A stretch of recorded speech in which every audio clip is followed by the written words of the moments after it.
ahead and call tonight's meeting to order. It's 6:02 on August 17th. So it's nice to have Connor. I just saw your face. Welcome back to town. Yes. Yeah, we've got a nice agenda waiting for us today. So we'll go ahead and I can see we've got enough folks here for our forum. So we'll go ahead and proceed. But first things first, we can go around and do just the roll call, and then let's do the roll call real quick, and then we can go through and do just a quick introduction as well. Before we do that, can we test the Yes. Jim, can you hear us?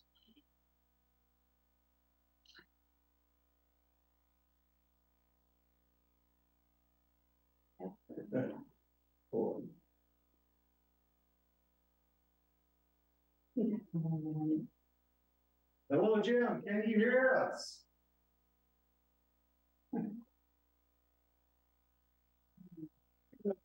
Doing the right thing. Can you write to him by chat? Yeah. Ask to unmute. Here? No, back up Yeah, to it's Jim really Shelton. fun. Yeah, ask to. Yeah, I did that. Try it again. So you.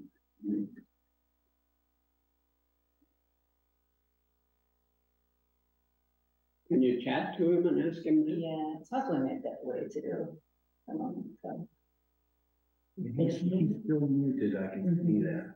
Well, if you want to send them a quick chat to ask, if you want more. It's out there. And then down here, you can just type. Yeah, Jim for the audio.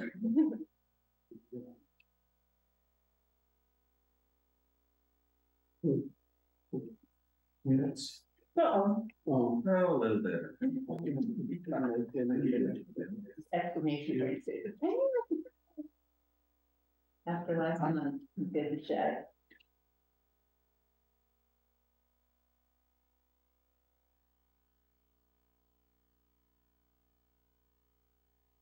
We're talking now. Now we're talking. I was gonna say, and then we're all quiet. You hear it. Can you hear us?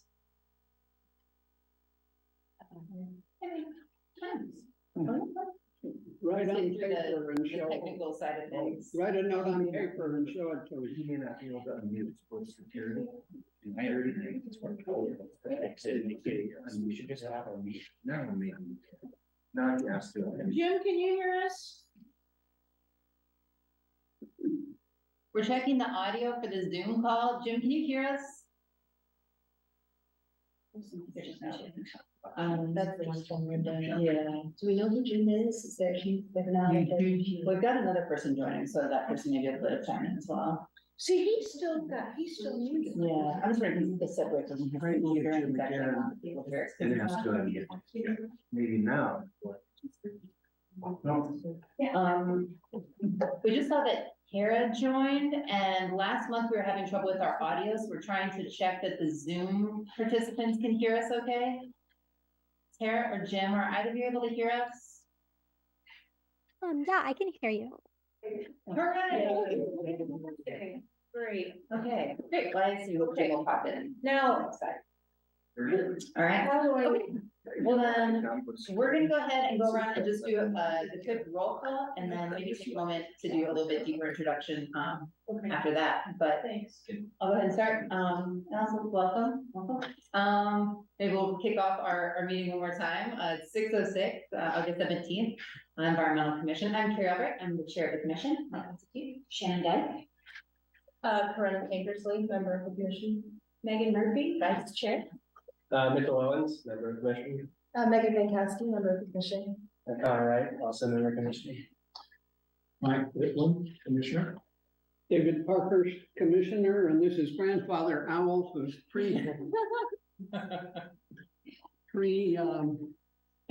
technological, so I'll take him away. Matt Caldy, commissioner. Connor, commissioner. Linda Thompson, environmental planner and liaison. Perfect. And we've got some members of the public. We'd love for you to just let us know who you are or say a quick hello. We'll do the ones that are here in the room with us first. Oh, yeah, Sophia and I are visiting from the CAPS Commission. My name is Angela Routson.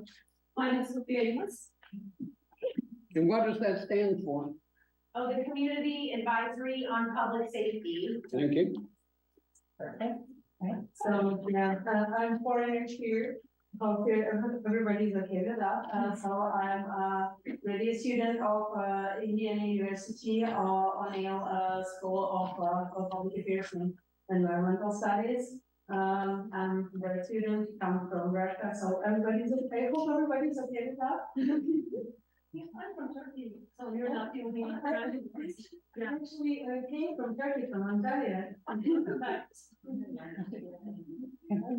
name's Sarah, Sarah from Rona, I'm a student at Bloomington High School, and I'm a part of the environmental club with some others. And I'm happy to be here. Excellent. Well, welcome to all of you, and thanks, Commissioner, for being here. It's good to see all of your faces. And then we have some folks joining us on the Zoom call. So if you'd like to chime in, just let us know who you are, introduce yourself real briefly. That'd be great. And then we'll proceed.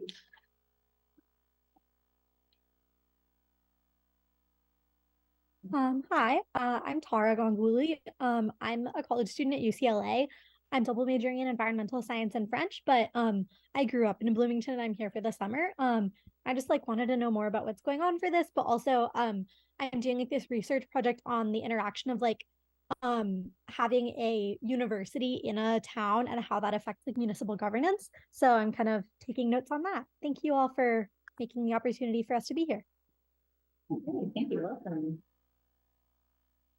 All right, we'll give a moment for you, Jim, if you'd like to introduce yourself, and we'll go ahead and proceed. Okay. Great.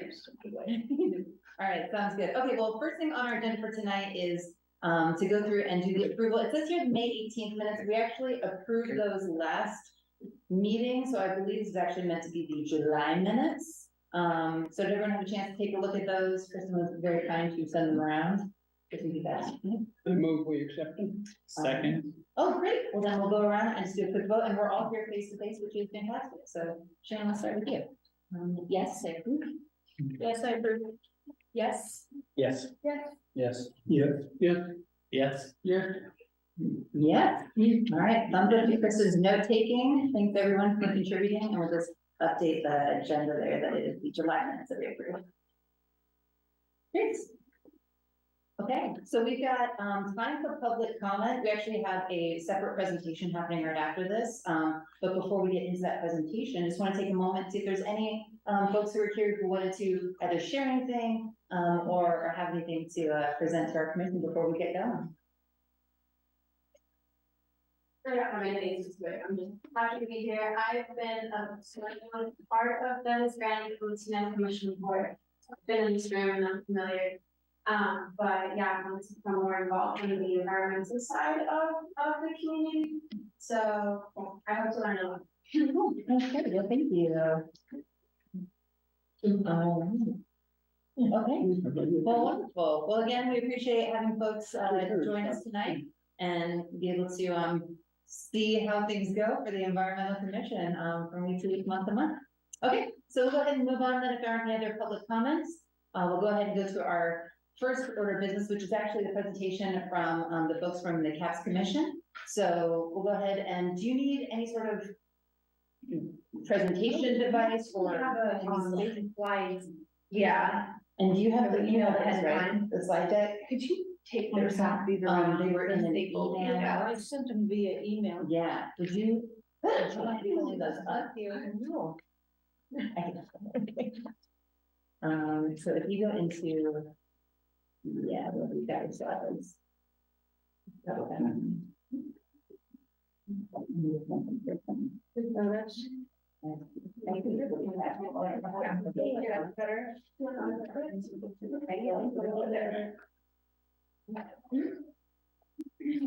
that there, oh, I got you. All right. Yeah, so that's that for. You're welcome. Yeah. Here. Alright. Why does the camera keep cutting me off? It goes to whoever's talking. Okay. So whoever's getting picked up the loudest. They're very intelligent now. Alright, and so we're gonna usually go back to your Zoom. And we're gonna do share screen. Okay, and then you pick this one. We got to do on that, so if we put that and then hit there. Yeah, we place it like that, and then if you put through this, it'll just show it for the poster thing to call it. Okay, And you just put this little arrow with the difference. okay. Is that work for you? Yeah, thank you so much. Yeah, thank you to all the environmental commissioners here tonight for allowing us to speak about such an important project here today. As I mentioned, my name is Nejla Routsong. I'm a longtime Bloomington resident and a 5-year BCAUS member. That's the Bloomington Commission on Sustainability. That's how I know Don Eggert. And I'm joined by my fellow co-commissioner, Sophia Amos. And Sophia is a 3rd-year PhD student in political science and Middle Eastern studies. And she works as teaching criminal justice and political science at IU. Hey, good evening, dear esteemed commission members. Thank you so much for Thank you. the lovely introduction. Our commission was specifically created by the council with a view of exploring non-traditional, sometimes called alternative or community approaches to policing and public safety. Alternative public safety is in contrast to the traditional law enforcement-led systems of public safety, such as the one that exists in Bloomington, where the police department leads public safety and crisis response. While the goals of law enforcement sometimes coincide with the goals of public safety, our report found that that is not always the case. For that reason, we recommend that Bloomington takes an alternative approach to public safety, one that is more cost efficient, is proven in other US cities to reduce crime as well as cost, and that greatly reduces the harm that is perpetrated by traditional policing-led approaches to the public safety. Okay, next slide. Our process generally followed the design-centered entrepreneurship process of social innovation. And this is from a business entrepreneurship field, but it's been adapted for social entrepreneurship, where you simply replace business goals with social goals. To enhance the evidential basis for our work, we added a root cause analysis. And to that also assured our commission had a system level understanding of the community problems that we were hoping to solve, and that we could discern between root causes, causal mechanisms, and symptoms. In the fact-finding stage, we gathered all the existing relevant quantitative data, reports, and scholarly works on community safety and policing. We next used this data to identify key stakeholders, and then performed a 6-month community outreach campaign to gather diverse perspectives on these issues from the people in our community. Consent-driven means that our work is based on a method of governance and decision-making where all the people whose lives will be impacted by a decision are involved, but the opinions of those whose lives will be impacted the most matter the most. Following the principle of harm reduction, using statistical evidence from public health, racial equity, crime safety, and social justice, we found the people most harmed by our existing public safety system are those most at risk of being victims of crime and violence through the system, marginalizing their safety needs, but also, and especially, those who are effectively deprived of access to emergency services through being at risk of harm by the existing public safety system by way of criminalization and incarceration. Being community-led means that while the commission facilitated the process, the community of Bloomington is really the author of the report. As you will see in the 80 pages or so of community stakeholder testimonies in the report appendix, this community cares a lot about ensuring everyone has access to a life of safety.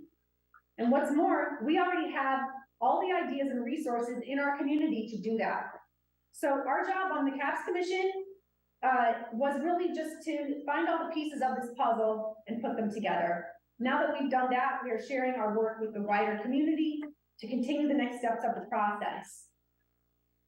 Okay. We try to plan, accept, and act. After tracing each of symptoms back to the systematic root causes, The commission identified 3 key problems or systematic leverage points that can be resolved to create a more agile and responsive public community safety needs. These are represented by the trees on the map. Oh, sorry. Yeah, that's referring to a different slide. Sorry. Yeah. Just pick up with the first problem. Okay. Yeah. The first problem is persistent and growing barriers to access of important safety resources in our community. The second is confusing, frequently conflicting goals of existing city departments who are currently tasked with improved public safety that prevents from prioritizing human safety in all of their operations. For example, we found that the competing city goals of law or code enforcement and neighborhood and economic development at times undermine or even actively harm the goals of community safety. The third problem area we identified, and maybe the most important one, is a functional gap around coordinating a strategic response to these growing public safety threats. In our outreach, we found that despite all stakeholders agreeing that a better coordinated response is needed to resolve these problems, no existing city departments view coordinating such a response as within their purview. Next slide, please. We then asked ourselves, how might we recommend a city program that can solve all of these systemic problems that can allow our community to take a strategic response to these emerging threats to public safety?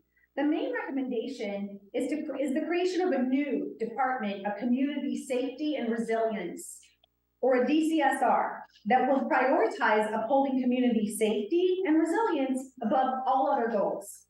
In the immediate and short term, the primary role of the DCSR will be to create a non-coercive, highly trained peer responder team who can respond to the growing numbers of service calls to 911 for low-level, non-violent calls for help that do not require an armed law enforcement officer response, such as drug overdose, mental health crises, or elderly and infant care. This right care, right person model of crisis response is aimed at improving justice outcomes, yet it has also been demonstrated in other US cities to reduce both overall costs and crime. Besides this critical short-term role, however, the DCSR also has a fundamental long-term role. As the world around our city changes and the threats to our community safety evolve over time, the DCSR will maintain public data dashboards that track, anticipate, and show how it is responding to these threats. Once emerging service needs are identified, the DCSR will work to remove all barriers to access and through activities such as forming partnerships with service providers, developing the capacity of those providers in the services most needed in our community, and securing sustainable funds for them from federal, state, and other sources. Unlike any existing city departments, the DCSR will have the explicit responsibility to coordinate a citywide strategic response to reduce the most serious threats to our community safety and resilience. Next slide, please. The recommendation for a DCSR, which is the abbreviation of Department of Community Safety and Resilience, is contingent on the results of a feasibility study to be carried out by an independent firm to assess the economic, organizational, and legal implications of such a department. Cities such as Denver, Colorado, Oregon, who have taken community safety-led approaches, have seen cost reductions in public safety, emergency, and ambulance spending that more than cover the cost of operating those programs. Furthermore, they have experienced reductions in overall crime and violent crime. So we expect the feasibility to find that a DCSR, Department of Community Safety and Resilience, will actually save rather than cost the city money. Organizationally, the DCSR will enable the city to combine several of the most important safety-related services into one department whose main objective is human safety, while working to identify and resolve competing goals that exist other departments that directly impact safety. A feasibility study can help our commission decide what current city services might be better carried out by ECFR and how best to structure that department to collaborate with other city departments and other key community stakeholders. Legally, we expect there may exist some federal laws, state statutes, or city codes, or laws regarding our recommendations that we should be aware of when creating a DCSR. So the study will allow us to identify any of those that may exist. Finally, it was uncovered in our outreach that the city has not had an independent public audit for several years, and that without this first step, any serious economic analysis would be speculation at best. Next slide, please. The mission, so how does this all relate to environmental sustainability? We found in our research that one indicator most strongly correlated with producing higher levels of crime, violence, mental illness, drug use, homelessness, and environmental pollution is economic inequality.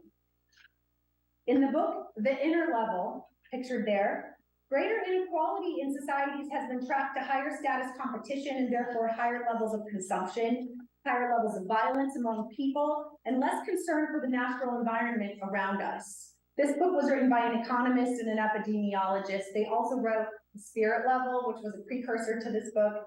And these are widely cited books that statistically link by evidence the things I've mentioned with economic inequality in a society. Protecting the safety of Bloomington's wildlife, natural resources, and the ecological systems around us simply cannot be expected to take a priority in a community that cannot even provide minimum levels of safety for its human inhabitants. A 2010 study done on dozens of OECD or developed nations around the world found a strong direct correlation between a society's economic inequality and a person's likelihood to value the importance of economic protections for the environment. Environmental protections. Numerous psychological studies have confirmed that higher levels of inequality increase feelings of insecurity at all income levels. They erode social trust and makes people much less likely to work together for the common good. Can we change to public safety and environment slide? Next slide, thank you. When many of the residents of our city do not have access to safe housing, mental health care, and drug treatment, how can we expect them to prioritize caring for the environment? Because of the necessity of human beings to have access to shade from trees, water for hygiene, cooking, and other purposes, coupled with our city's denial of safe housing, hygienic conditions, basic sanitation services to unhoused residents. The non-traditional living areas of unhoused residents in Bloomington are frequently located near or in sensitive environmental habitat for other living beings. The unhoused residents living near Clear Creek of Switchyard Park currently have no choice but no harm the wildlife, plants, wildlife, plants, water quality, and other environmental resources of Bloomington simply to survive. No one in our city should be forced to choose between their survival and causing environmental damage to the wildlife and plants who live near creek beds and the natural resources we all depend on to have a good quality of life. Thanks. Very last slide. So far, we have already had the letter to Mayor Hamilton on the last page of the handout we gave you. We've already had that letter asking him to fund our budget request endorsed by several community members, including Charlotte Zieglo, Nick Boyles of the Indiana Recovery Alliance, Vicki Pierce of the Community Kitchen, Donna Storm of Middle Way House, Joe Jolliffe of Monroe County CASA, and Ray McCants, a local youth activist and high school student, who's also a member of Help Ourselves Mutual Aid. Because the Environmental Commission, Sophia and I are here to invite the Environmental Commission to support and collaborate on this project with us in the next steps, which include creating a feasibility study, finding a qualified firm, and ensuring a future DCSR will keep Bloomington safe, resilient, and environmentally sustainable for many generations to come. Thanks for letting us speak today. Are there any questions? Well, I say thank you first and foremost for your presentation. It was clearly very well researched and very thoroughly prepared. So thank you for sharing. Thank you. Thank you so much for giving us a chance to speak today. And if you are interested in working with us, you can contact National RA or any commission members. Oh, yeah. There's Yeah, contact information. I'll follow up with the commission chair on like next steps. You know, we're asking for an endorsement, so I realize that might take a meeting or two to get through the pipeline if anyone's interested. But in the meantime, if anyone does want to individually endorse the letter, they can just send me an email. Yeah. And The the detailed report is attached to the email, I think. Yes. Report, right? Okay. Thanks so much again. Perfect, perfect. Are there any questions right now for either the presenters, just about what they shared with us, or any of the details that they included that would be helpful to talk through right now? We'll be happy to come back to future meetings if you do decide to have questions later, want us here for when we discuss it or anything like that. I think I do have like a question right now. So I think at some point you mentioned in the presentation that there were like 7 departments or something that the DCSR would be responsible for like coordinating with. Is that something that was mentioned, or did I like misunderstand that? I was wondering specifically about like the community specialists that I think are like a part of the Bloomington Police Department. Would they be working directly with them and like coordinating that like externally as well to like have like a more cohesive approach?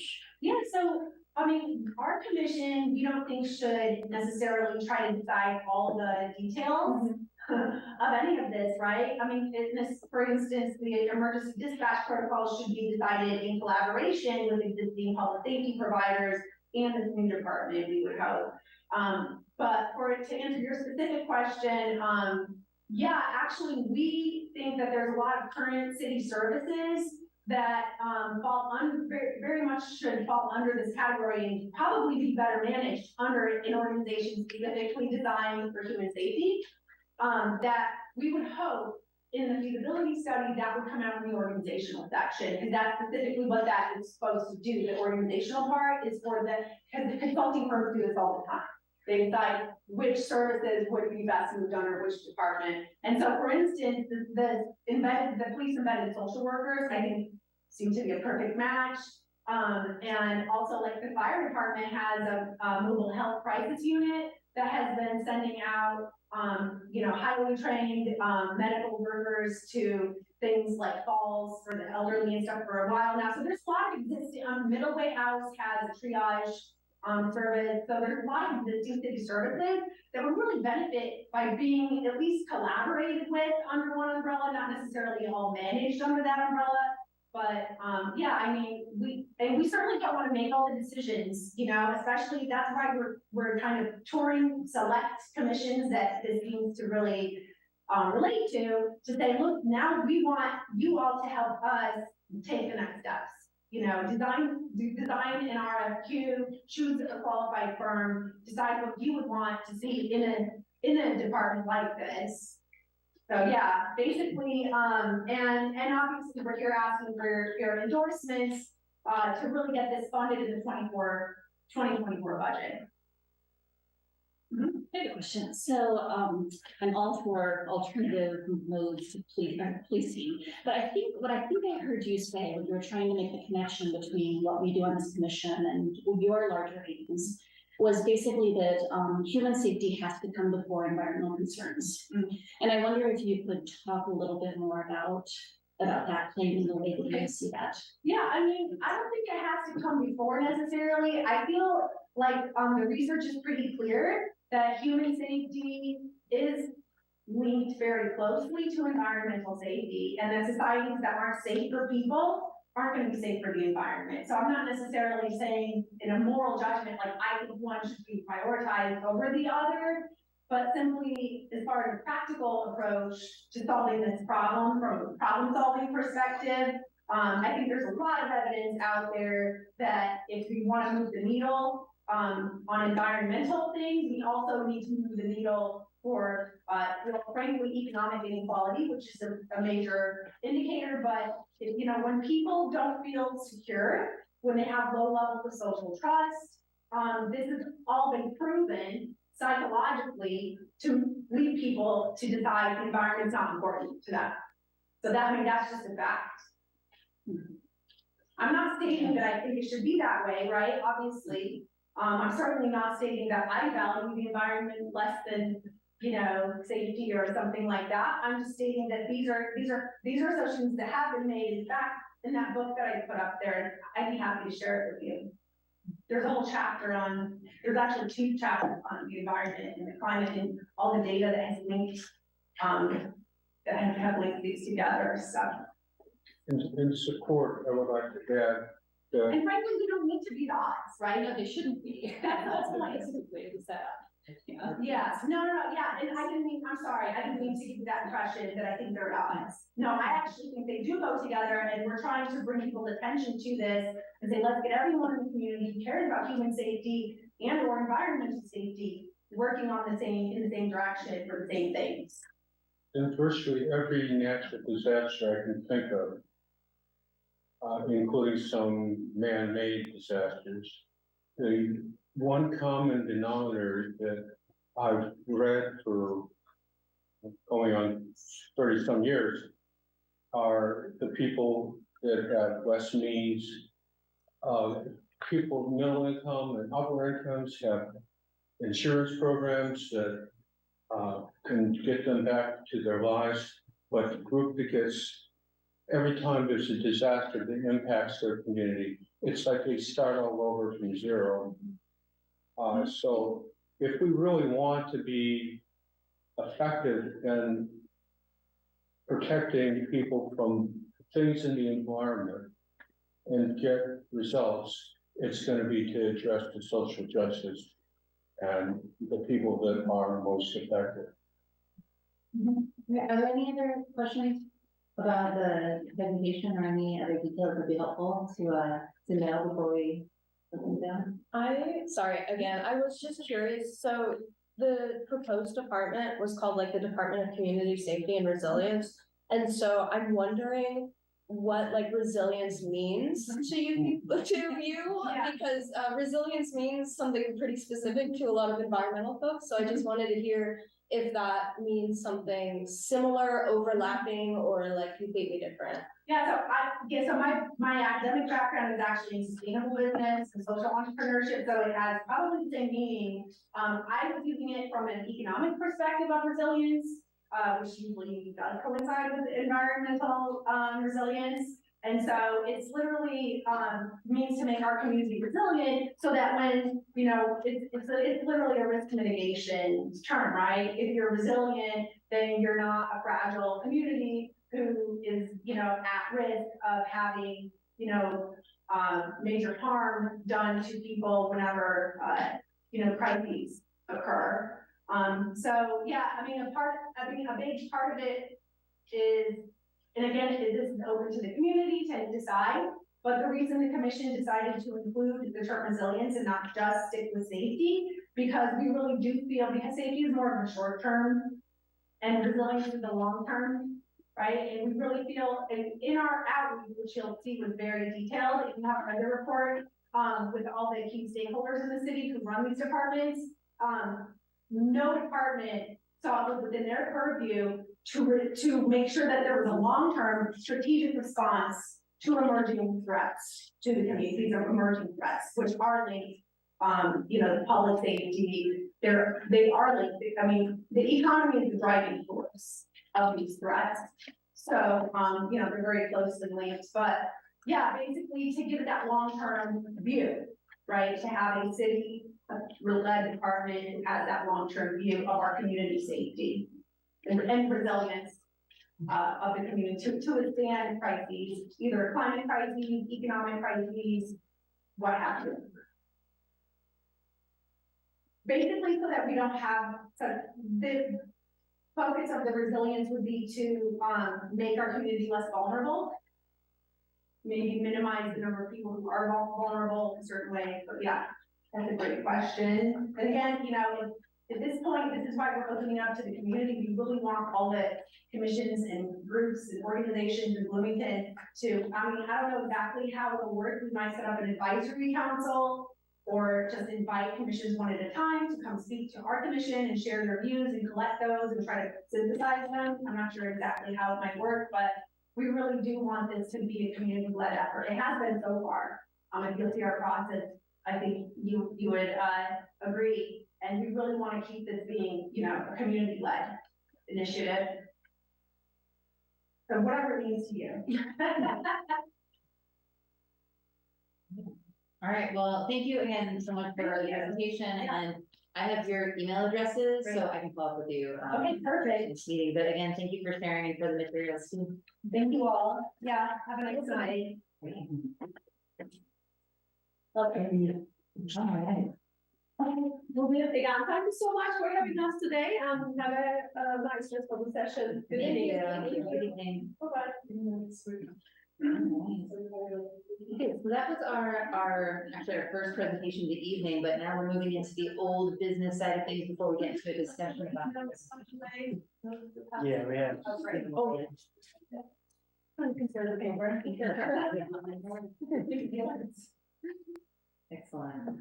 Okay, well, great. Well, then we're gonna go ahead and just, I was gonna say buzz over to the next topic, but I really it's the buzz test conversation. So that's my joke for the night. Megan, I think that you're the one that kind of threw it into the ring for a discussion as well as some maybe bigger outreach conversations. So I'll pass to you. Yes, so really, our past few outreach events, we've kind of coordinated, like one person takes the lead with Linda on what materials we want and everything. And I'm happy to do that, but I want to get opinions from folks who will also be attending Bug Fest. Right now, my plan is that I have scoured a bunch, really kind of swiped a bunch of extra insect specimens from my entomology students.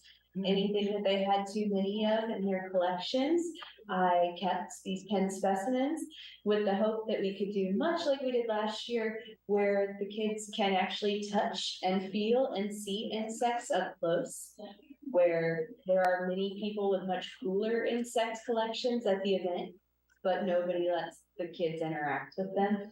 So we basically had a bunch of destroyed butterfly wings by the end of the event last year, but it was quite popular.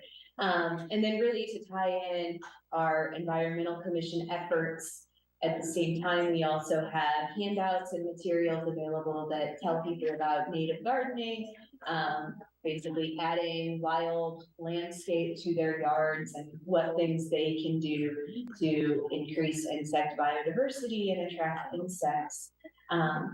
It was a great time. We had thousands of people that attended the event, and we were right near the entrance, so I think we saw all of them.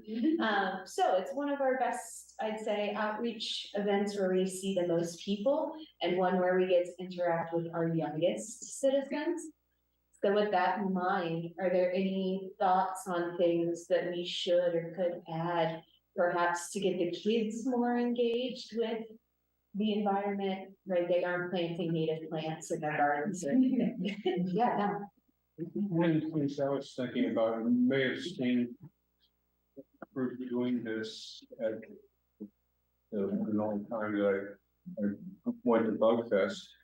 It was a number of years ago when I first got on the commission, but I was thinking that one of the things is to stress the importance that some bugs are helpful.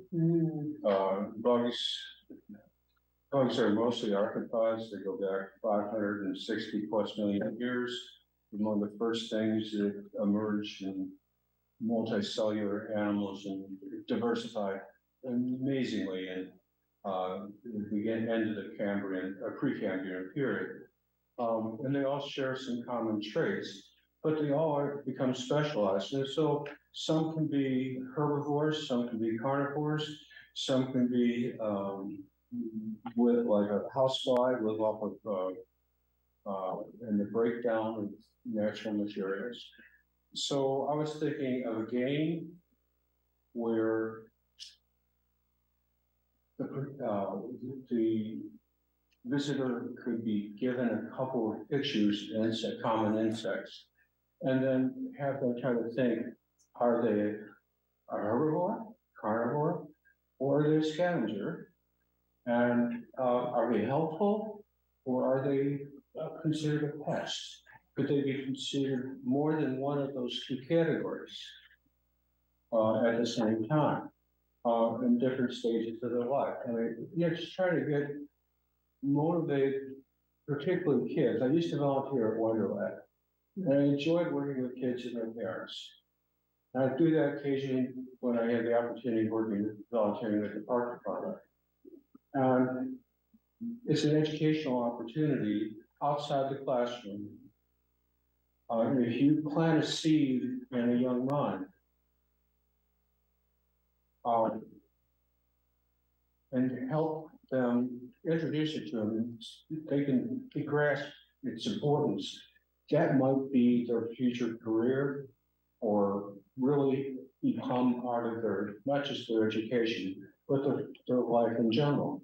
I really like that idea, and I wonder if, because we're talking about having the pinned insect, Yeah. I wonder if it'd be possible to like separate them into like maybe like a few clusters or something, and actually have them use what they can see and like look at them and say like, oh, I can see antenna, or look, what are these claws? What are they? You know, like have them look at those specimens to do what Don's suggesting, which is try and use those little clues to figure out what their roles might be. If, you know, do you have a sense that they're, helpful? If we had the pinned insects, and basically was imagining that I can bring lots of styrofoam so the kid could take one pinned insect and like look at it separately. And yeah, do a like, what do you think? Who is this? Is that a good guy, a bad guy? Do you want them in your yard?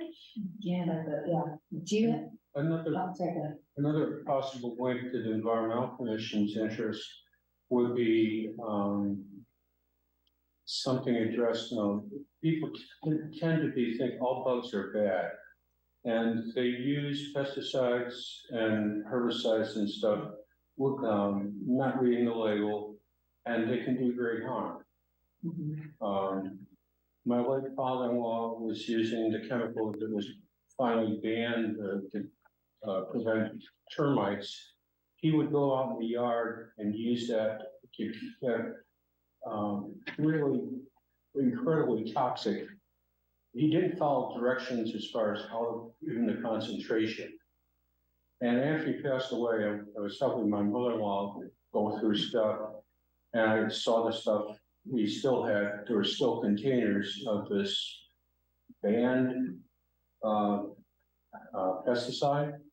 It's incredibly long-living. Off the top of my head, I can't remember the name of it, but we can also address the adults and have things that fit within our overall interests. Yeah, I really like that idea too. Maybe like even like a board of like, do you have these insects in your yard, in your garden? Like, yay, we've got these bugs. Like, it's like these are the bugs that you want to celebrate when you see them. And then these bugs, like, oh no, what can we do? Like, get out the garlic bulbs and chop up garlic or whatever. Like, have like things like solutions that are in some of our, like, our paperwork or our materials. There would be ways to help encourage those insects to go elsewhere or discourage them from coming in, but being really mindful of how we share when they're not, but insects that necessarily want. What are ways to interact with them to basically have fewer of them in a way that's, you know. One of the things that I have a question. Yeah.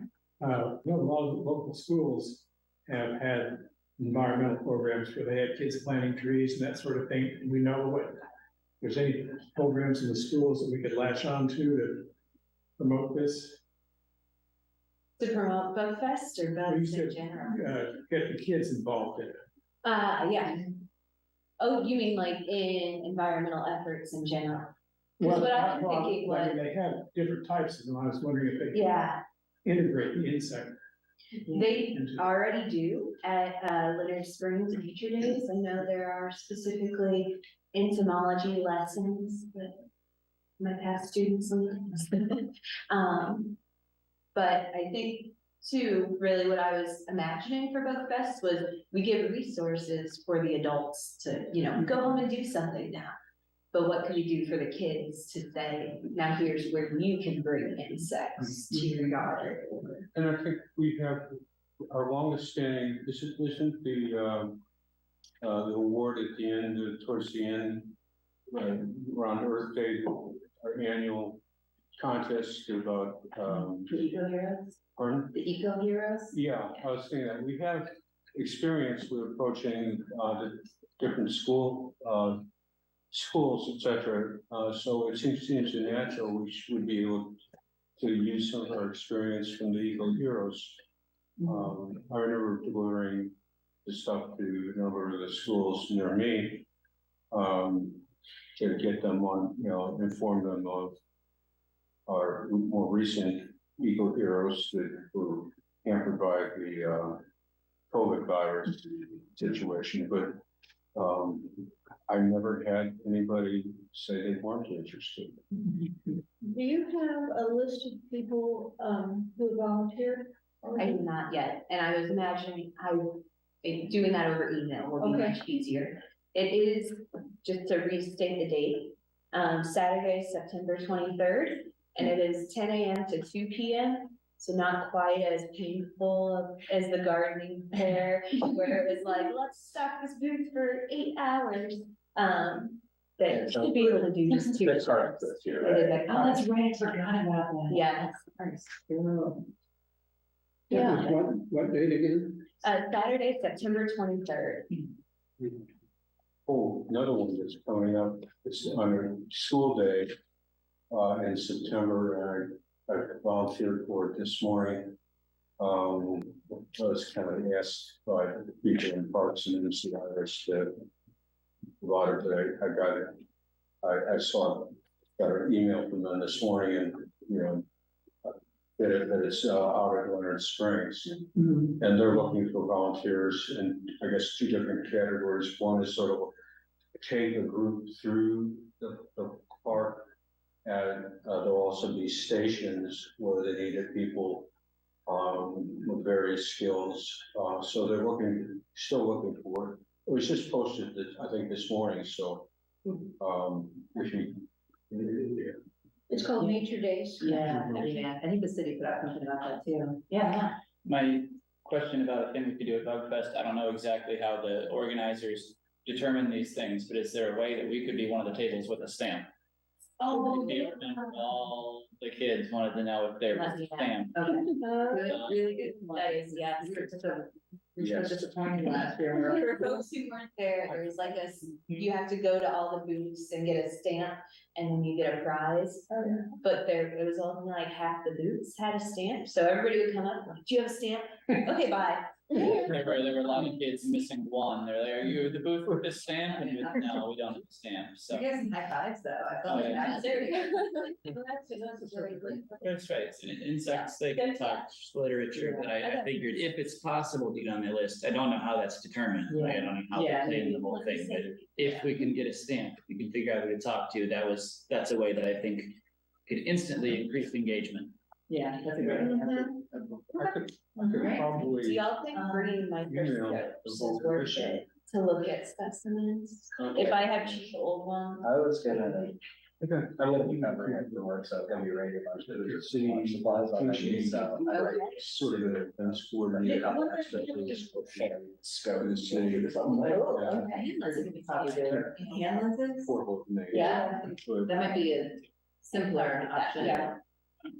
She's the one that sent the email that I got. Okay, well, watch for an email this coming week for the time slots. But it sounds like I will try to make at least at the very least, like a poster board. Here's some of the benefits of good insects, and hopefully also a cheat sheet for people who volunteer at the booth of who are the good insects in the box and who are the bad ones. Well, let me know if you need, me to buy a poster board or something. Oh, awesome. Lovely, thank you. I wanted to throw one more idea out there, which was like maybe could be fun for like children and adults, which would be like native seed bombs. I'm not like, I tabled with Women in Conservation like this past year, which is an organization I'm a part of at Indiana University, and we gave out like little native seed bombs, like kind of wrapped in like a small coffee filter kind of thing, and they were just like little dirt mud balls that had a bunch of native seeds in them. So that could be something where like, maybe if like a kid answers a question right about like what kind of insect this is, then if they get the answer right, you can be like, oh, here's some like native seeds to come bring them in. And with their parents' discretion, you can throw them wherever or something they're allowed to. Do we have a budget for things? It's our budget. It's like, I don't mind buying a poster board, seed bombs for a couple thousand people. Yeah. I don't know the answer to that, because we could have, I'm sure we would have enough money to buy some seed bombs. And I was thinking maybe you were thinking about making them. Yes, we made them ourselves, like just with a bunch of like clay and dirt and mud and seeds. But yeah, buying things in bulk would probably make it cheaper. Yeah, right. We could buy some of that, but we probably could not buy enough to give away to everybody. Yeah. We could probably buy seeds, prizes. We can follow up on that, like add that to the list of things to check in on and see what, I think it's an awesome idea. And I wonder if like maybe that might be the stamp thing is like if we need to have some sort of giveaway or something that goes in the pot or something like that, so. Maybe we're connected. One of the other categories, that I thought of to having in my list, and I forgot to mention before, was pollinators. And there are some prizes in pollinators among bugs. Some bugs are both good and bad. So. Yeah, that's a good catch for sure. Okay, well, great. Well, Megan, is there anything else that you want to make sure we talk about tonight before we move to the next item? I don't have to. Okay, any other questions about Bug Fest, 23rd, great way to spend the day? In case on their bugs. If you're in the bugs. If you're in the bugs, or whatever. Excellent. Okay, great. Well, thanks everybody for chiming in such great ideas. This was a lot to get excited about. I have a bunch of bees that are people keepers.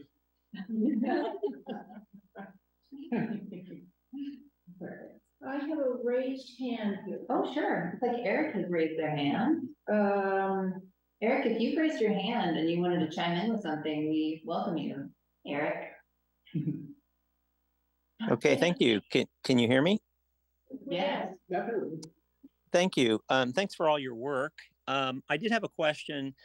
I'm curious if someone on the commission can tell me whether spraying herbicides and pesticides like glyphosate, glycopyr, and other things like that is permitted within and adjacent to stormwater drainage in the city. I think I could probably answer that with working with parks. I know the Parks Department has very, if you're going to apply either a herbicide or pesticide, you have to have a license that you've been trained and know the safety rules. At least with parks, they follow very carefully the detail of what works in what setting, what not to use near streams. I've known that people have been upset about the fact that we do use glyphosate,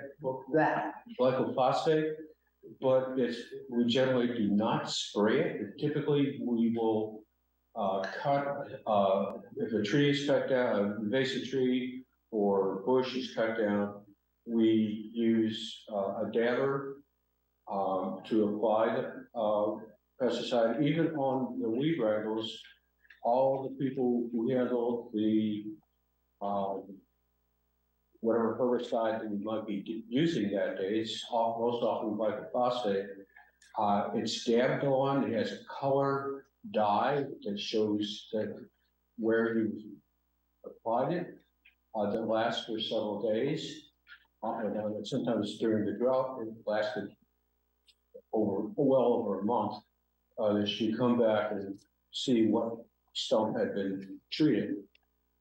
They post signs to warn visitors to stay out of areas. Today they were going to be working at Southeast Park. And, you know, routinely, if I don't see them actually doing it, I usually see after they're done where they applied it, what the restrictions are. So I assume, Linda, is that probably citywide? No, that is the policy of the Parks Department. What Don just described. For all of the city, especially City Hall, we practice integrated pest management, which means that we will do anything we can to get rid of a pest before we ever have to resort to using chemicals. But as far as our rules are concerned, the only place that I'm aware of that pesticides cannot be used are in sinkholes. So that would not be, does that also apply for members of the public for private use? Yes. But with no enforcement. Yeah, catching somebody would be tough, but it's kind of more for developers and, you know, development that has a sinkhole set aside, that they can't go in there and, you know, spray the pesticides in that sinkhole. But you're saying it does not apply for stormwater drainage? It does not, and that's a whole different rule that I'm not as familiar with. But as far as I know, they don't have that rule. So would there be an IDEM rule for that? Because of course, stormwater drainage eventually goes into creeks and streams. You might go to the utilities department and ask that question. Utilities would know. The stormwater group in utilities, that's the group of people that would really know the answer for that. I think that's Christie's outreach does a lot of that. Right, but I'm talking about, you know, whether it's prohibited. I definitely has a stormwater rule, but the details about whether it applies to this, you have to look it up. Right, yeah, so, yeah, I'm not sure about the stormwater. Okay. And then so in regards to parks in the city, when herbicides and pesticides are applied, is there an attempt to notify adjacent property owners of the imminent use of herbicides and pesticides? I know the gentleman referred to a sign that's posted, but that would be post facto or coincident with the application. I'm curious about any advance warning. They don't do advance notice, but they track it on a spreadsheet as well. So if you don't want to go look for a sign, there is a publicly available spreadsheet on the park's website that will list all pesticide applications and where they were applied and when you can re-enter that space. But how about advance notice? I guess I'm wondering, just for people who have pets and things of that nature, to keep their pets out and away from the area that's about to be sprayed. There's no advance notice, but they're very friendly. If you were to reach out and say, like, I live near this park and I'm concerned about that, they could tell you, oh, watch out for it, it will happen this spring, or we're not going near there, or whatever it might be. I think one of the things that I have observed, that when the parks crews are scheduled to do foliar spraying, they pay very close attention to the weather that is either current or about to come in. And so I think their scheduling is largely around a window, a frame time that it has to be very flexible. So if they put out like even a day in advance, there's a probability that the weather will not permit them to do the proposed work. All right, Yeah, it looks that's like it. we've got. I was gonna say, it looks like we've got a hand raised. I just want to check in really quickly in case Tara wanted to chime in on this topic. Otherwise, we can circle back to her. Well, and I just had one more question, is that thank you for that. Of course, you know, if you cancel something, then people can still be aware. I know you'd have to repeatedly put out a notice, but I'm wondering if the Environmental Commission could raise awareness about the use of herbicides and pesticides as just one of your projects, to let people know that there are other ways to take care of the issue, so to speak. Thank you. Is your question for citizen use or for private or city-based applications that you're thinking of when you say that? Public outreach, I would think. Yeah, I suspect that the commercial people are regulated in the first place. I think one of the. To answer your question, the hosts forbid unmuting, and now it's enabled again. I was asking about just general awareness about both private and public use. Thank you. That's, Okay, thank you. I think what I'm trying to bring out is that one of the biggest problems, I remember this from environmental law in SPIA, is the actual user not really reading and following the specific guidelines that EPA puts together on how one of these pathogens is applied and concentrations. Very often people think that if it says 1 part per 10 units of mass or volume, they'll think double or triple it will be more effective. So there's a lot of misuse, and be a tough nut to crack to break that cycle like that. Yeah, well, Don, I really appreciate you chiming in on so much of this. And Eric, thank you for your questions. We do like a 5-minute limit or so. So I'm glad that we got to get through as much of this. It sounds like the biggest takeaways are IDEM, talking to the utility stormwater group, the resource that Megan shared about on the city website where things are applied. And then kind of as a bigger talking point for us as far as outreach goes, how we integrate that awareness or how we are bringing that conversation to the community. We do, of course, have lots of different materials about, natural pest management or at least what plants are great for reducing invasive species or encouraging native species and things like that. But I think that the question about how can we continually keep that awareness at the forefront is a really great question and something that's good for us to consider how we.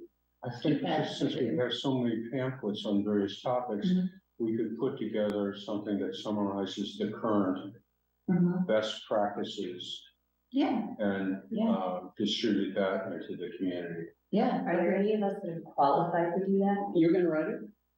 I was gonna say, I think that should be written by someone who is a qualified pesticide. That's what I'm thinking, but I was also thinking the great source for that would be, of course, EPA and IDEM. They probably have existing stuff, which they wouldn't perhaps want allow us to get lots of copies. Yeah. Okay. Well, I think that's something that we can won't definitely have to pay for it either. bring to a follow-up conversation, because I do think there's some legs to this. Okay.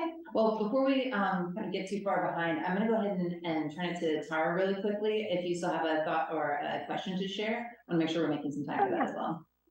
I did have a question. I was wondering, like with regard to like the use of pesticides and all this, as well as kind of any regulations that get decided on through the Environmental Commission, are those things that like you like how does that communication with the university work? Like, are they subject to, I guess first of all, are they subject to those regulations? And second of all, like since there's such a big body within the city, like, how does that enforcement go about functioning? So we, as in the most general way, we're an advisory council to the city of Bloomington. And so there's no official capacity as far as regulations and things like that that we would be creating or enforcing. But as far as our relationship with IU, it's also it's more that we do like collaborative, events and things like that, but it's not necessarily something we do advising for the university specifically, just as the state school. What are people's thoughts on kind of how to, I don't know, speak to any relationship we've had with IU or any role we've had with that kind of level of commission? For the committee or commission is made up of people associated. That's a great point. We do have a lot of IU representation here in the commission as far as members.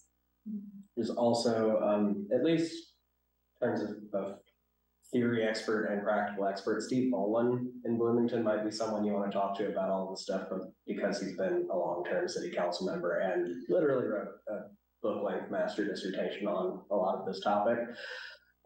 So he'll probably have a lot of input on how the various advisory committees interact with IU and how they don't in various ways.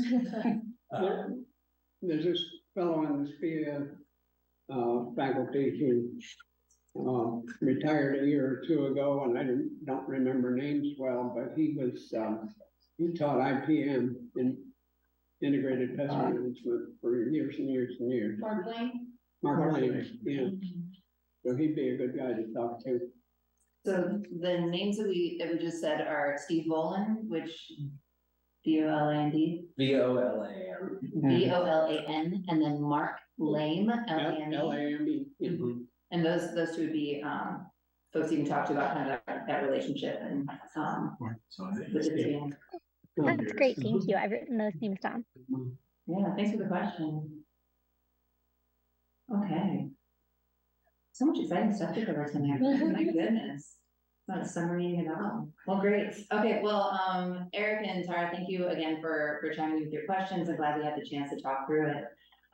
We were kind of wrapping up the Bug Fest conversation. So if everyone's all right, I'll go ahead and move to the next piece, which is the new business element. So the main point of new business is to discuss the presentation that we saw. One note is that we did hear from our city department that we can't actually formally endorse the recommendation here. What we can do is ask questions. We obviously can speak as individuals who are just individuals and not officially on the EC capacity, but certainly we can share whether it's endorsing by email, signing a letter, going to city council meetings, all that, but as an EC formally, we would more just discuss any follow-up questions we have. What I would be interested in exploring is if this is something that starts to go forward, kind of as they were suggesting, what is our role in helping with that feasibility study as far as what questions are they asking, what segments might we be able to contribute either some of those initial questions to, or just some of the follow-up recommendations. So yeah. The puzzles that we can't endorse, I thought we had done that in past years. Has that changed? From what I heard, it's a commission that's created by the city council, and that that's who they need to be working with, and rather than getting outside endorsement. Say that again. It's a commission formed by the council. This is Excuse me. no, the CAPS. It's a council leadership commission, and they must work through the council on their recommendations and not seek our endorsements. Strange. But they were doing it basically anyway, right? Yeah, but yeah, as a formal, it sounds like it's a formal EC. We're not able to officially endorse anything. But yeah, just wanted to as far as a follow-up, just email back to them just to say, kind of here's where we are as far as that piece goes. But as far as anything about feasibility study or anything like that, I want to hear your thoughts on the details that they provided as far as where the environmental commission comes into this initiative, were it to be something that did get more consideration or funding for that study. And obviously I didn't know when I made the agenda, what I just read. It was neat. I feel like safety is not really directly in our arena, and I would support sending them some sort of document that recommends that they include environmental issues in their proposal, and leave it at that. I agree. I feel like they were really stretching, and I always get a little annoyed when people seem to set up the like either human or the environment, which I don't think people need to really do that as they said, but I wasn't convinced that they really thought through how environment plays into these ideas of resilience that you asked about. And so I don't know that I'm for this idea, but I don't know that we need to necessarily. I mean, I guess we can't endorse it, but the part that made sense to me was the unhoused, the unhoused people in town and how they are using environmental resources, and so there is a connection there that I hadn't thought about before. Some of them live in so much more lightly on the land, and I have so many friends who choose to be unhoused through years of working at the Schumann Center and such, and it's more complicated than that story. I have to agree with that. I worked with Beacon and the Shalom Center throughout the school year, and I have to say that the way they tried to make the connection, I wasn't personally, I think they could have made a connection more so, I think there's a better story to be told about vulnerability and how that vulnerability overlaps, but I can't say that I was convinced about the story of vulnerable groups are groups that are affecting the environment. I can't say that it makes little to no sense to me to try to argue that an unhoused community in in Switchard Park or in any other area, like an encampment, is going to be negatively affecting that stream more than say a development upstream. I will point out that when the parks and MCRs do weed management, we see the environmental impact of the unhoused. You see what they leave in the park. Probably the most disturbing was, for me, we had one of our volunteers had a medical emergency. Fortunately, one of our long-term volunteers with MPRs is a physician, so we got the fellow down to the level of by the creek that goes to, or trail that goes to the waterfall, and I got out of the way when the paramedics came and walked on the other side of the where they were working and trying to get the patient onto the gurney. And I got out of the paramedics and the fire department's way. Then on the way to get back up onto the wooden path thing that goes to the fall, on ice caught what looked like a campfire. The closer looking at it, I realized it was somebody was cooking drugs there, and they left behind the stuff that had burned was there. Plus, there was I don't know, more than a dozen or so used syringes. One of the park staff has been keeping track of how many syringes she's found and working in Lower Cascades Park. This doesn't seem super environmental to me. So. But if you get, we are instructed not to touch, but rather to report and have somebody with the proper safety gear. And when we encountered that, plus there's all the other waste from food material, discarded. And I beverage think containers, that that is, there's definitely the concern of like littering and safety from syringes and things like that for sure. I think with this, what I hear is that, as far as the actual request for endorsing this particular department, the portrayed impact from the unhoused community who are living in the natural spaces because of the lack of other things, seems more like a stretch, when really, I think what is more relevant for us is if they do a feasibility study, us saying, here are the things that would be helpful for you to look into, from the environmental side of things, and not necessarily say, this is a big initiative for us, or a big priority for us, but more just here are questions that we would ask, here are details that we would suggest, and we'll dig into a little bit more. Potentially help them like better tell the story. Yeah, even that. That connection is or could be. Yeah. Should be. Instead of sort of a more bigger. Yeah. I agree. I definitely think there's room for us to like advise them on how to actually build up that like resilience aspect of the department they're proposing, because I didn't actually hear a whole lot that sounded like environmental resilience in particular to me. And so I think there's room for us to like give them some points of consideration, but. So what I can do is I can follow up with just that note, and then if it does come to the point where they're proposing that feasibility study because they have funding, then we can bring this back into a meeting and say, okay, here are the points that we're going to include that we recommend that they look into. Does that sound right with folks? Is that follow up? Excellent. Okay, thank you again for the discussion. This has been a nice exchange. I'm glad we're face to face. I'm sorry Kristen's not here, but it's been nice having everyone together. Okay, so that was the big discussion point from our new business, which means we're on to the most exciting part of our evening, which is reports from the various commissions and committees we attend. So we'll go around here, and I know it's getting a little bit closer to 8 than we normally do, but I think that we've had a great conversation tonight. So I appreciate everyone's time and attention.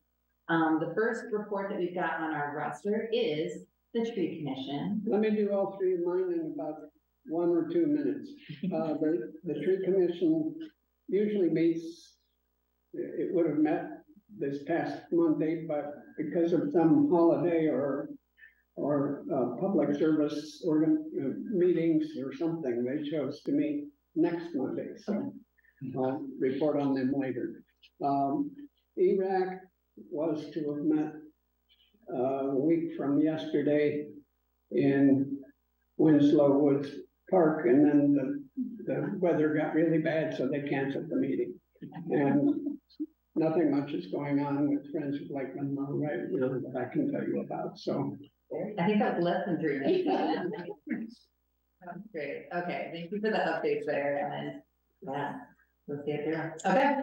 Well then, that brings us to the VCOS update from Don. And Don, if you want to do VCOS and MC Iris together, then go to the year. Real quickly, this month's meeting was the best meeting of VCOS that I have ever attended. They had a presentation on the new funding thing for neighborhood associations, followed by the report we just had. They had an excellent report. I thought it would be useful for us when we were talking about the summit development. They had a fellow explaining the ins and outs of the financial mechanics and how these land trust type systems work. And I thought it was very well delivered. I felt that I learned a lot about it. I already had read a similar situation groups that have a longer history in Europe, and it was very consistent to what I've read about the concept of financing. It really was a way to make housing affordable for that's becoming harder for people even of moderate or average means to be able to afford a house because of this is a structure that separates the ground underneath the building, and you only paying a mortgage on your. Right, but I have a question. We need to be careful not to confuse that program with the summit development that is going on right now. Oh, no, I'm talking about I'm literally looking more at the benefits of the concept, the idealistic concept, and how it makes it more affordable. So let's say one of my kids was trying to buy a house. Right, no, I just want to make sure that we are clear that that's a one program, and that's not the 6,000 unit Yeah. summit development. My point was it gave a good idea of what they're trying to do, which is, to me, the first time I saw. There are two separate things. Is the ECPC, what we evaluate. Yeah, they're two separate things, and there's been discussion about changing the names because it's too confusing. When a program, called Summit is one thing, and then a development called Summit is. Yeah, the ones that are Trying not to get into that part of the bailiwick that involves, more directly involved us. Again, the last presentation, of course, was Matt Flaherty, which critical to us was that after the comment period and meetings and stuff, that the commission as a whole, and I think Matt as well, basically sounds like the consensus that we had in our evaluation of the Lower Cascade Trail situation. And they stressed the cost, the benefit, the difficulty with being in such a tight valley to have a combination of roads and a multi-use path. They were cognitive of the opposition from people that drive through the park. To me, it sounded like the thing that we submitted when we as a group sent out our police in our reading of the tea leaves. So I thought it was confirmation that a lot of the ideas that we had tried to present in our letter were achieved. Anyway, Nancy Iris, basically business as usual.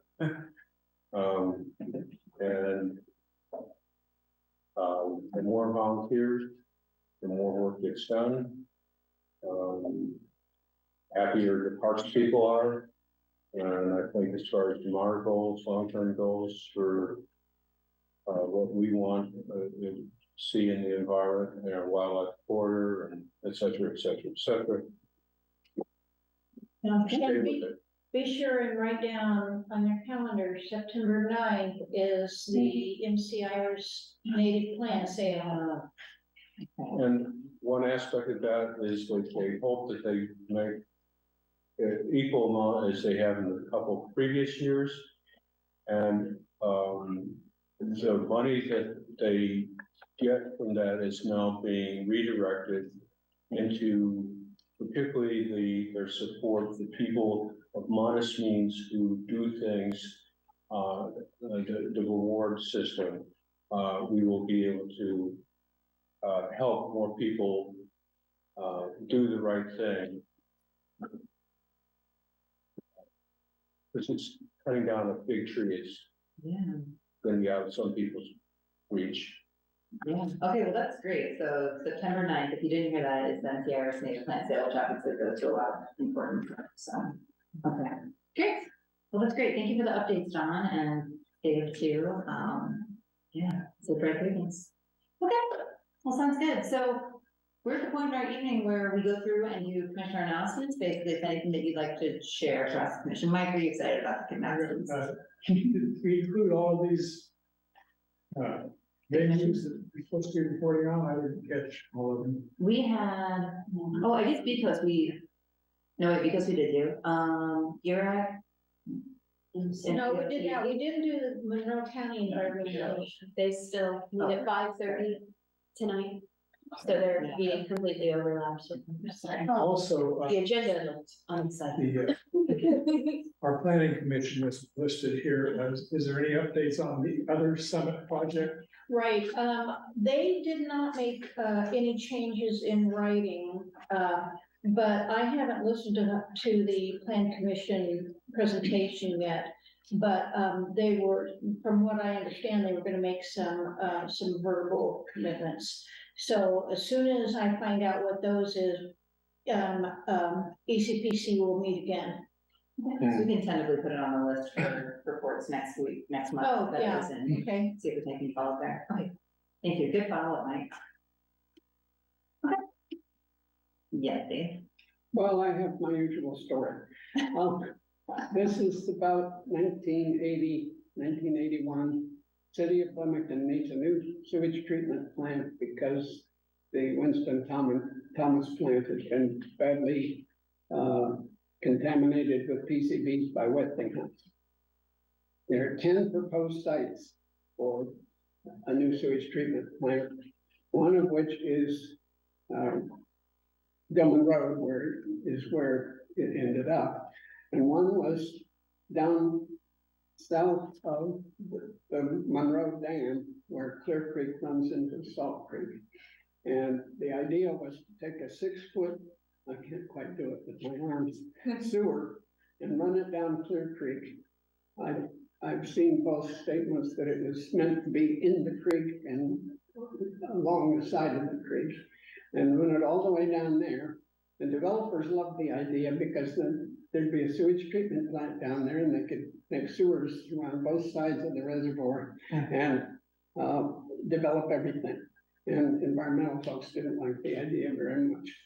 Well, this plant was gonna be supported or maybe even paid for entirely by the EPA. And because it was cleaning up after a major problem. And so they sent a guy out to do an environmental impact statement in these 10 sites. And I somehow got, I think as a member of this commission, I got the job of taking him down to that site down below the Lake Monroe Dam. And first thing I asked him about his background, he said, well, he had a master's degree in ornithology and bird science, right? It seemed a little strange for him doing an impact statement, but anyway, he got a job with the EPA and that's the job they gave him to do. So I took him down there and I tried to stay as close to Clear Creek as I could all along with the Clear Creek and the roads aren't always together. But one place they come together is at a Nature Conservancy site called Cedar Bluff. I think that's been given over to somebody else, but it's a it's a natural preserve site. And there are lots of cedar trees, juniper actually, up on the top of this cliff. And then there's the cliff, and then there's Clear Creek runs along. So I parked the car there so we could walk along the creek, this guy and I, and we did that. And right out in the middle of the creek, there was a little island, a little rock island, on which there were two, let's see if I can remember, ruffed grouse. And I have seen a total of 3 ruffed grouse in the state of Indiana since I arrived in 1973. They are not very common here. And so I sort of thought, well, if this guy hadn't, this ornithologist hadn't already decided that this wasn't a good place to put a sewage treatment plant, he probably decided then. But anyway, we went on down and decided to go ahead. We had to go across some private land to get to this site. And we thought, well, we better ask permission. And so we stopped at the farm where it looked like they owned that land. And a woman came out and she said, well, okay, But it's a good thing you asked, because if you hadn't, I'd have probably shot you. Somebody's been eating my pig or shooting my pigs. There's one other thing about that particular site that was interesting to me. It's the one place that I've ever seen American chestnut shoots. They go up to about 15 feet, and then they get killed off by the chestnut blight that destroyed one of the major timber trees that 100 years ago was a major timber tree over much of this country. And this stuff came in, but there are still sprouts of American chestnut that are here in Monroe County, and I thought that was pretty interesting. Yeah, well, thanks for sharing. It's a pretty good set of stories. So I was thinking about how last month we had Megan P join us, but because of the ups and downs of the audio experience, I thought that for announcements, what we could do really quickly is go around and say who we are, maybe just like a quick background of kind of why we're on the EC or history of EC, just something a little bit to give Megan some context that she'll inevitably learn as the others all have too. And then if you do have any announcements that you want to share at that point, you can do that when we go around. That sound okay? Sure. Yeah. Cool. Okay. And then pass to you first. Oh, me first. Yeah, I'm Linda Thompson. I'm the senior environmental planner in the Planning and Transportation Department, and the liaison for the EC. I've been in this position for almost 20 years now. My degree is actually in geology, so I started out in geology and moved to hazardous materials and then into this environmental business. So here I am. No announcements for me? No announcements for me. Okay. All right, Don, can you introduce yourself? I started here as a coal/environmental geologist, in '74, morphed over time into something I never thought I would get involved in. Seismic gadgets, to a very bizarre route, which then grew into working with Evansville. And after I left the survey, I continued to work with Evansville, Vanderbilt County with the project Impact. And how long have you been with the EC for? Pardon? How long have you been with the EC for? A long time, right? What, this fifth year? Fifth year? All right. Along the way, picked up equivalency of a master's in SPIA in public management, and talked for a while at Ivy Tech, and then ended up here. Okay. My name is Matt Caldy. I've been on the commission since 2017. No fancy environmental degrees, no background in forestry or geology or anything, just a guy who likes the environment. Let's see, announcements. I've had a very pleasant hour-plus conversation with Kona earlier in the month at neighborhood associations about air quality issues over Zoom. It was great.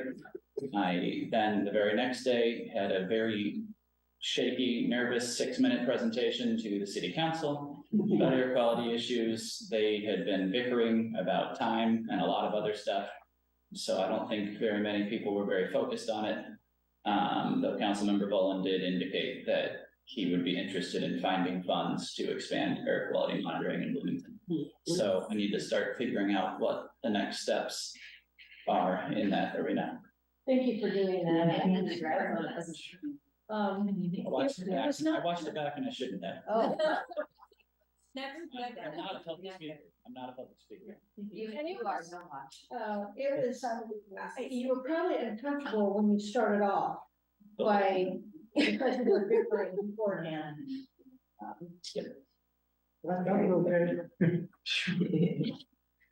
thought you did a great job. I'm David Parkhurst. I joined was be an environmental science faculty in 1973. In 1974, I was appointed to this commission, and I haven't been on it entirely the whole time. I was on it for 14 years, and then got back on it 6 years or so ago. My undergraduate degree was in applied math. My graduate degree was in applied ecology. And so when I got to SPIA, they had me teaching math and statistics instead of applied ecology. But I did that for 30 or 40 years, 30 some years. Yeah, so that's me. Mike Litwin. I am been on commission for a long time. I'm very retired. My background was I was in fishery biology and marine science, and I worked most of my career for the U.S. Fish and Wildlife Service office here in Bloomington. Yeah, I'm kind of right. I've been on commission for a little less than a year at this point. It's almost coming up on a year, sometimes so I don't know how it goes. But I wasn't here over the summer because I was in South Dakota working for the Park Service. So that was pretty fun, but that's really my only experience with the environment. Don't study anything that has to do with the environment. So I like that here. I love that though. I'm just a guy.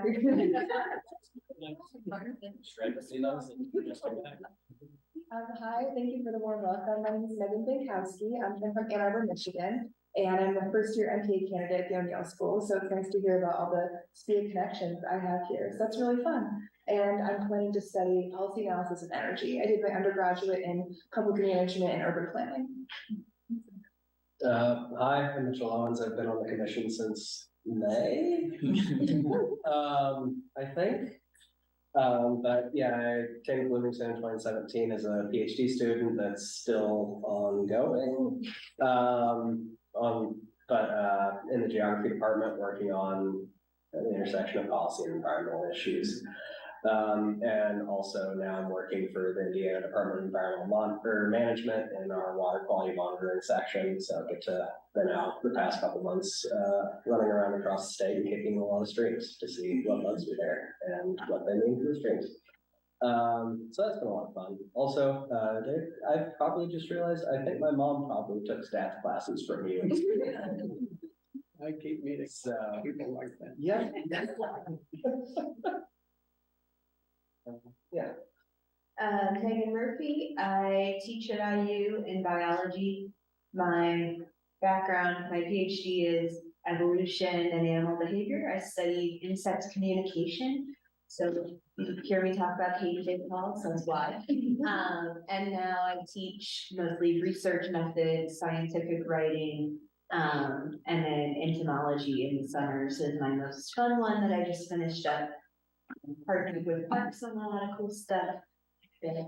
Yeah, been on the EC for about a year and a half, and really I have less background in environmental science and more just the pure biology, so I've enjoyed kind of broadening my knowledge set there. I'm Corinna Tankersley. I'm a second-year master's student in the O'Neill School in SPIA. And I'm a dual degree student, so public affairs and environmental science. I'm from Bloomington, Indiana originally, and so I wanted to give back to my community and learn more about how my community functions and related to like environmental things, which is how I ended up on the environmental commission. But I spent 4 years away from Bloomington, getting a bachelor's in biochemistry and a bachelor's in political science at Purdue University. Yeah, no, I'm so sorry everyone. But my only possible announcement is that this coming year, I'm going to be like the president of a student organization called Women in Conservation. And so Women in Conservation is open to any IU students who are interested in conservation and supporting, you know, women and other marginalized identities. And we like to focus on like conservation and action. So if there are any possible opportunities for like collaboration, or if there's any reason the EC would need like hands on deck, I'd be more than willing to try to make that connection. So yeah, that's my plan. And Shannon Guy, I teach in the English department at IU, and I've been on this commission since May as well, but just a couple of months. And my specialization is was trained as a medievalist, but now I do environmental literature and writing, nature writing. And I'm leading an initiative at IU on the environmental arts and humanities. So, which is just starting up this fall. But I'll have announcements from that. We're gonna be bringing in a lot of like visiting artists that will probably be doing various things in the community as well. So there will be announcements at some point, but not now. Sounds good, I like it. And I'm Carrie Albright, I'm the chair of the EC, and Megan is the vice chair, and Kristen is our secretary slash treasurer, who is not here tonight, but you'll meet her in a future meeting. I was on the EC a really long time ago, and then left, and then just came back a couple of years, because I think it came at the same time, about a year and a half ago, something like that. So it's nice to be back, but I got my master's at SPIA doing the FNRM and policy analysis program as well, and I work for the North America Association for Environmental Education. And so a lot of what I do right now is like kind of connecting other educators in higher ed or in community organizations or in like K-12 programs with resources and each other. So yeah, but I would say that is, Dave may have another story for us, but that may be the majority of announcements, but just to kind of go over Leonard Springs Volunteers, that's a Tuesday Nature Day program that they offer. So if you have Tuesday flexibility and you want to show a bunch, I think it's 5th or 6th graders about nature, they're looking for folks. And then again, September 9 for MC Irish Native Plant Sale, and the 23rd of September for Bug Fest, which would be a real party. Dave, do you have one other thing you want to share? One other thing, yeah, I retired from SPIA in 2006, and after that, some guy named O'Neill gave a lot of money to the. So I don't even think of it as the O'Neill School, it's just SPIA. Predated that. Excellent. Okay, well, thank you, everybody, for coming in, for attending, and for participating in tonight's conversation. I think it's about that time. I move to adjourn. All right, it's 7:43. Let's adjourn tonight's meeting. Thanks, everyone. See you on September 21st. The next one. Recording stopped.